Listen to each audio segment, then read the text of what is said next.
Halo, assalamualaikum, sahabat hobi tani. Jadi ini lahan cabai yang kemarin. Kali ini kita akan membahas mengenai apa sih kegunaannya menaikkan posisi tanah dari bawah ke atas ke sini ya. Ini banyak sekali manfaatnya ya. Oke, kita mulai dari yang pertama. Ini awalnya itu kan rumput ya, di bawah banyak gulma. Nah, posisinya itu kita taruh ke samping dulu pas awal di kored ya. Taruh di pinggir sebelah sini ya. Di sini di sini di kored full, taruh ke sini. Nah, setelah di sebelah kiri yang itu baru kita angkat, naikkan ke sini si posisi tanah yang sebelah sininya. Jadi prosesnya kurang lebih seperti itu ya. Ini dinaikkan ke atas. Nah, manfaat yang pertama itu yaitu tadi kita bisa pembersihan gulma ya. Jadi rumput-rumput itu di kored, mau pakai kored mau pakai pacul. Nah, ditaruh di pinggir bedengan yang ini. Jadi ditutup lagi pakai tanah, otomatis si gulmanya kan kosong.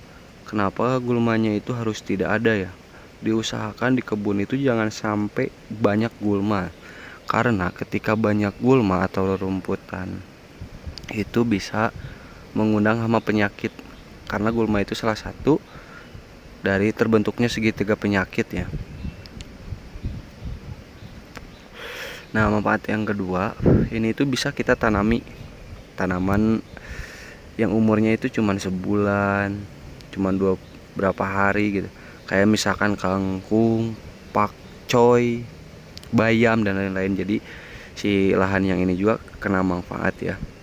Jadi kita bisa tumpang dedet atau tumpang sari di sini di bedengan yang ini. Jadi itu bisa manfaat juga. Nah, selanjutnya ini sebagai penahan mulsa juga. Jadi kalau misalkan angin dari dari posisi apa itu utara, dari utara kenceng kan ke sini, biasanya angin itu kenceng dari bawah ke sini. Nah itu plastik mulsanya itu bisa sampai terbang gitu ya. Nah, tapi ketika kita pakai arugan tanah yang ini jadi kokoh ya, tertutup. Nah, selanjutnya nanti kita akan tanam tomat itu sebelah sini ya. Nah, jadi dari situ nanti 01, di sana ada tomat lagi, 01 tomat lagi, jadi terus kayak gitu ya. Jadi antar jarak tomat itu nanti 60 cm, satu lubang itu 2 tanaman. Nah, ini kita akan pemasangan ajir itu jadi bukan di lubang tanam, nanti di sini ya. Jadi posisi tomatnya nanti melengkung ke atas. Nah, jadi gitu. Melengkung dulu langsung full ke atas. Nanti ajirnya itu lurus dari sini nyampe sana. Jadi kita nggak pakai ajir yang palang, jadi kita full lurus ajilnya nanti begini ya, nggak bengkok kayak gini. Nah, nantinya seperti itu gitu. Sebenarnya banyak manfaatnya. Nah, terus ada lagi manfaatnya guys. Ketika sekarang ini kan musim hujan ya, di tempat saya itu hujan seminggu hampir 5 kali, bahkan tiap hari gitu. Kemarin udah hujan berturut-turut berapa hari gitu. Nah, tanaman cabai itu sangat rawan ya terhadap penyakit layu bakteri atau layu fusarium.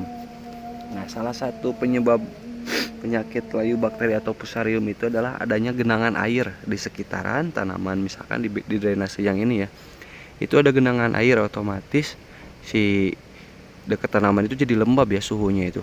Nah, si tanaman cabai itu akan mudah sekali terkena penyakit layu bakteri atau layu fusarium.